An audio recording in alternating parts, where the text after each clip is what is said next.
Well, well, well. The story of Gabriel Landeskog, the captain of the Colorado Avalanche and Stanley Cup winning, is not over just yet. There has been new footage of him practicing with the team and looking great out there. It is absolutely so encouraging to see him be just so active in practice for the first time in, I would say, 3 years ever since he received his injury, and he looks the best that he ever has in that injury. We're going to get into all of that. We're going to show you the footage. I'm going to share my thoughts, and we're going to get into the upcoming schedule as well for the Avs. But before I do, I want to remind you guys that don't you hate how there's no commitment nowadays in relationships? Seems like everyone's got their situationships going on. Well, let's stop making this a situationship. Subscribe for your number one source of all of your Avs news with Avalanche Digest.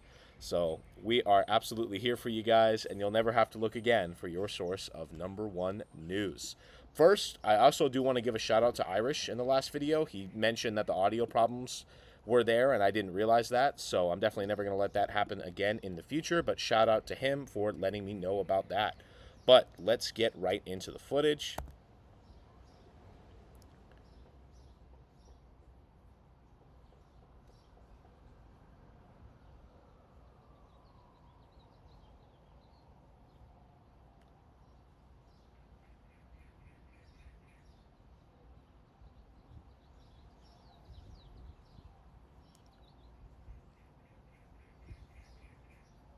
And just a fun little celly pump to finish it off. That is just so amazing to see from him.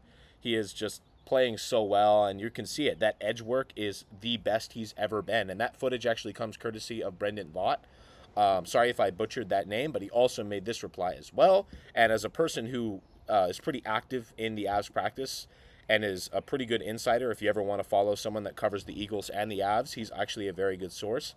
But yeah, sorry, I've watched this process in person from day one, and to see him make cuts like that is just, it's amazing. I'll finish his sentence for him.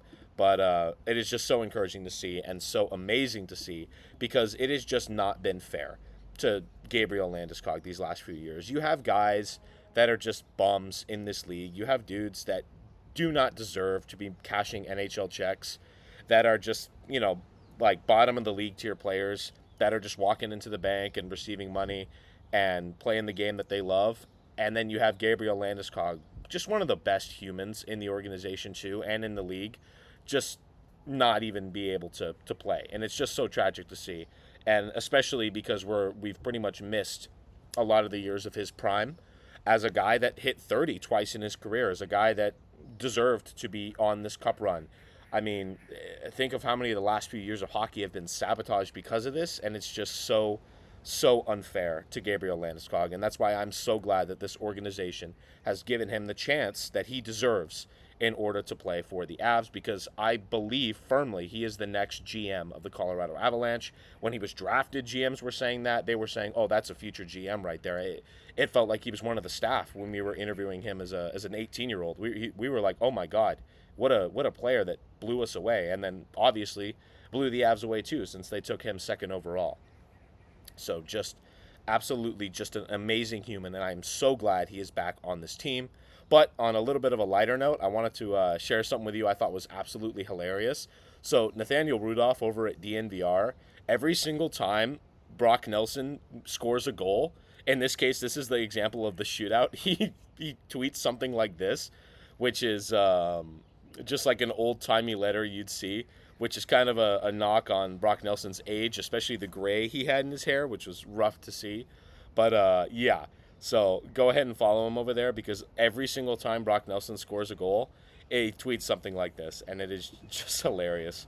But yeah, let's get right into the schedule. But before we do, I do want to share a quote from Jared Bednar as well on Gabriel Landeskog, saying he's looking good, looked great in practice, and just obviously hasn't started taking contact yet. And I think that's going to be the main line thing for the Avs, is as soon as Gabriel Landeskog starts taking contact, which you should probably start seeing at the beginning of April, because that coincides with a few weeks later he's playing in game one of the playoffs. It's going to look really good once he starts taking contact. Once he starts taking contact, I will definitely come out and say this is absolutely happening. My confidence is about 76.25% right now, to give you a specific number. But yeah, it's just so great to see, honestly.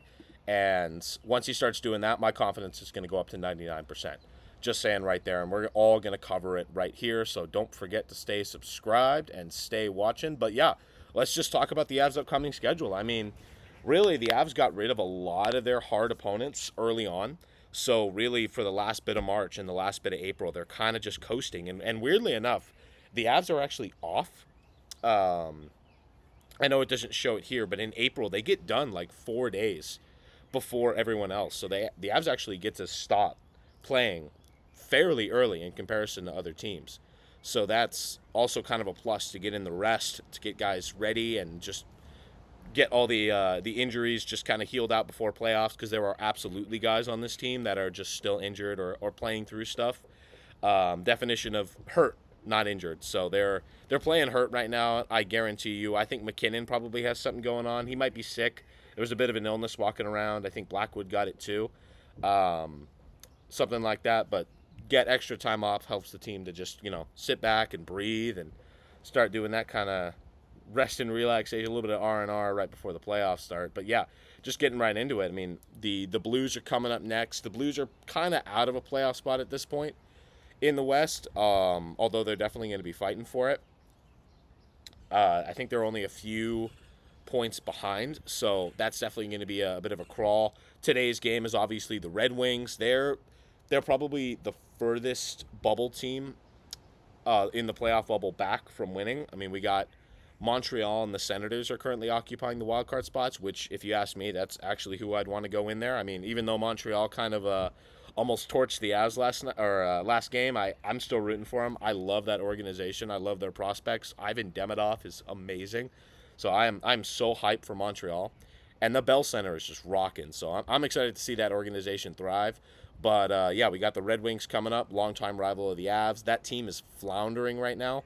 They are not playing well, so that should be some just go in there, do your business, get it done. Don't underestimate them, but just get it done. Fun fact, the Avs actually have like a insane point streak on the Red Wings. I think they're like 12-0-1 in their last matchups for the last like 6 years. So it's hilarious, but yeah. And then as well, you got the Blues coming up as well, like I mentioned, the Hawks.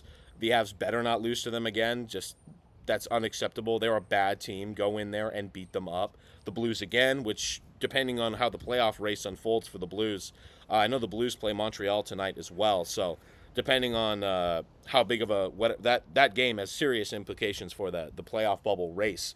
By then, the Blues could kind of just be trying to play spoiler, so that's definitely one to watch out with. Yep, we play the Canucks again, and I think we play the Canucks again in April as well.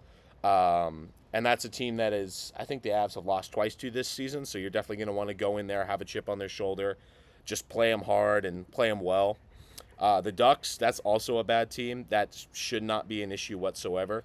So really, you're just looking at that in general. Sorry.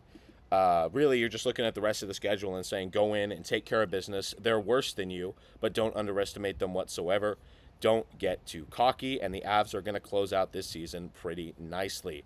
But we're going to continue following the Avs. We're going to continue covering the news. This is your number one source for all of your Avs news. Don't forget to subscribe so you don't miss a thing, and comment down below what you think about the Avalanche right now.